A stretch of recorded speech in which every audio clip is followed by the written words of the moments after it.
What's going on, everybody? Welcome back to another video here on the channel, and today we're going to be talking about Nickmercs versus Call of Duty. Now, if you've been a viewer here on the channel for a while, then you know my stance on the whole LGBT issue and trans issue. And honestly, for the past maybe couple of years or even a year and a half, I've been seeing everywhere across the country, especially during the month of June, gay history is maybe starting to be taught in elementary schools and middle schools. Now, it's a very big and divisive issue. It definitely made the news, of course. And who knows, maybe some of the people that you're around right now are talking about it. But the Call of Duty YouTuber Nickmercs has gotten in trouble recently for responding to a tweet about the situation. Pretty much what happened was a anti-LGBT group of people and a pro-LGBT group of people got into a big fight, and people started getting hurt. So obviously the news started covering it, and Nickmercs responded to the situation by saying they should just leave little children alone, honestly. Now, I'm not somebody who really ingests a lot of Nickmercs' content. I'm not really a Call of Duty fanatic or anything like that. I do play the game, but I know who Nickmercs is. And actually, the last time he was in the news, I was calling him a bitch. But however, this is an incredibly base take, and I'm gonna explain why. I continue to see stories about drag queens reading and dancing in front of kids, books with men kissing other men, girls kissing other girls, and all of the sort. And I just can't really help but think,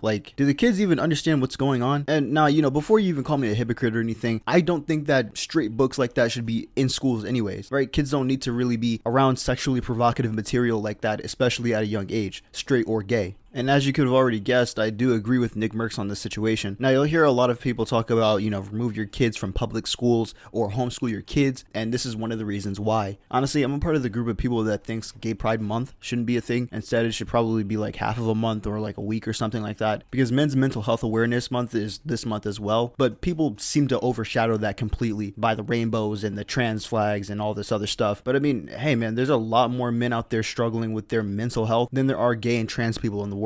But all in all, this take isn't really an uncommon one to have. I mean, you hear that literally from everyone else that's against this being taught in schools. It's kind of crazy though, because I'm trying to figure out when all this stuff started to happen in middle school and elementary school, because I remember none of this stuff. Not a single gay flag, or even in my vicinity when I was a little kid. Even during June, I used to love having a birthday in June, bro. But now, since this is a gay month, I always get made fun of.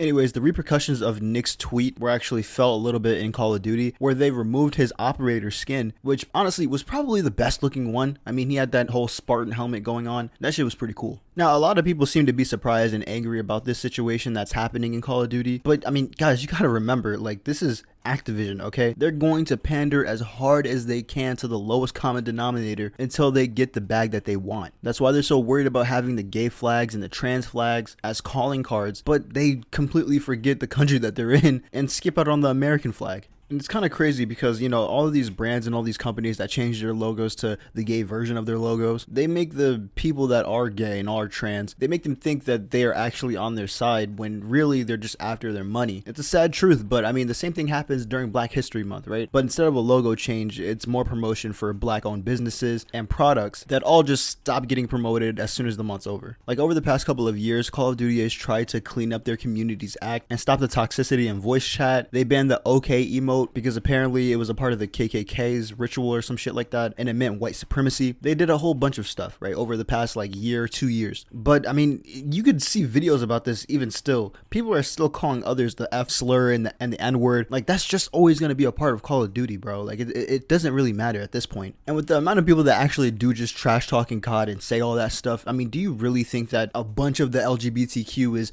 hustling over to that game just to feel accepted and play a shooter? I'm not saying that there are no gay people that play Call of Duty, but I'd venture to say that that small percentage is so minute that it really doesn't matter. So you taking away Nickmercs' operator skin, I mean, it just looks weak to your community, bro. And I haven't been on Call of Duty in maybe almost a year because I still have to get my PC fixed. But if the Nickmercs operator bundle was for sale and people actually did buy it, you basically just stole other people's money, dude. I mean, but what's new for Call of Duty and for Activision, all right? Anyways, guys, that's my thoughts on the situation. I hope you did enjoy. If you did, hit the like button. If you want more content similar to this, hit that subscribe button. I'll see you in the next one. Peace.